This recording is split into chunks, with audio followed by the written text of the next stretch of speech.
You didn't choose this. You think you did. But every swipe, every scroll, every notification you tap, it was all designed before you ever picked up your phone. You're not addicted. You've been hijacked. And the worst part?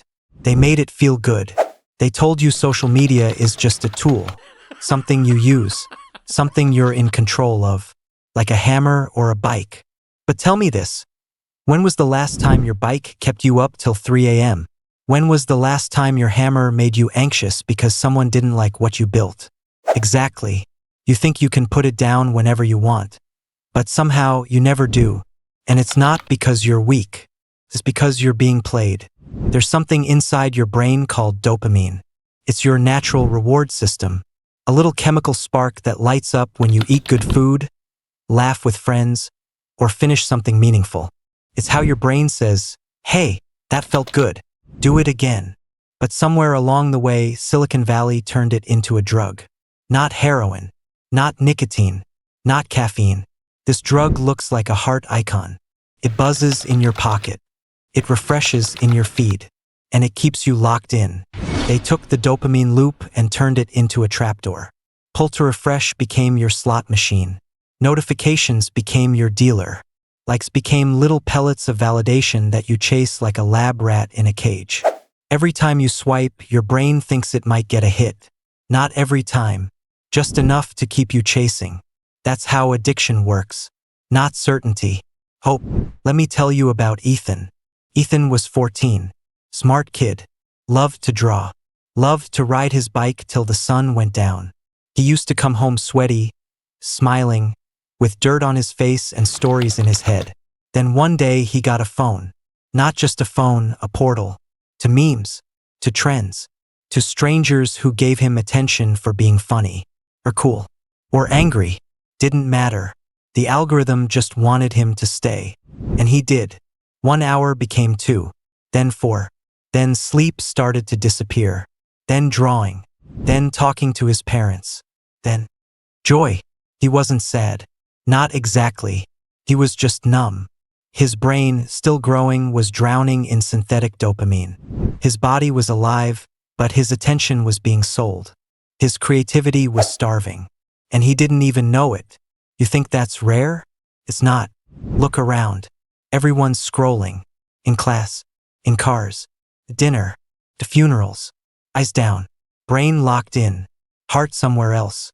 And here's the kicker. They want you like this. Because the longer you stay on the app, the more ads they show you. The more data they collect. The more behavior they predict. Let's be real, school never taught you how to make money, build freedom, or think for yourself. That's why I wrote this ebook. Things school will never teach you. Inside, you'll learn why the school system was designed to create obedient workers, how money actually works, and how the rich play a different game, how to make your first dollar outside the system, how to invest, grow, and control your money like the 1%, and the hidden rules of wealth, leverage, and escaping the matrix. If you're in your 20s or 30s and you want real financial freedom, hit the link in the description and download it now. This might just be the education you actually needed. You're not the customer. You're the product. They don't sell apps. They sell you. Your time, your focus, your sanity. And maybe you're thinking, come on, it's just a little scrolling. Everyone does it. I get it. I used to say that too. But let me tell you something real. There were nights I scrolled so long, my thumbs literally hurt. I'd open my phone to check the time, then forget why I picked it up. Hours gone. Brain fog. Soul tired. Not because I was lazy, but because I was hooked. Hooked on cheap dopamine. Hooked on avoiding silence. Hooked on pretending I was connected when I was really just consuming. And the scariest part? I didn't even realize it was happening. Until one day, I caught a glimpse of myself in the black screen. Phone off.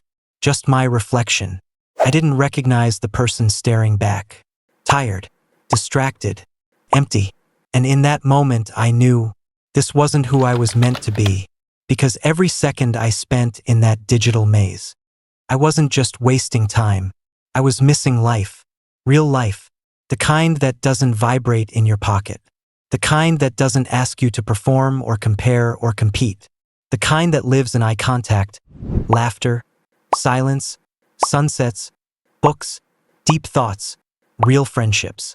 And I started to wonder, what could I create if I wasn't chasing likes?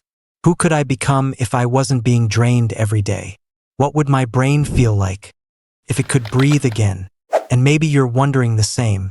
So here's the truth. They don't want you to wake up, but you can. Delete the app, even just for a while. Turn off notifications. Go for a walk without your phone. Let boredom come back. Let stillness feel normal again. Let your mind detox from the noise. Because you're not broken. You're not weak. You're not addicted. You were just never meant to be this available. You were never meant to be pulled in 100 directions. Never meant to be compared to a million strangers every day. Never meant to trade real connection for endless consumption. But now you know, so you have a choice. You can scroll, or you can live. You can numb, or you can feel. You can stay in the trap, or you can walk away. No one's coming to save you from this. But maybe, just maybe, you can save yourself. So, will you? Want to make money with zero investment? Watch this next video linked right here. And hit subscribe for more content that frees your mind and your wallet.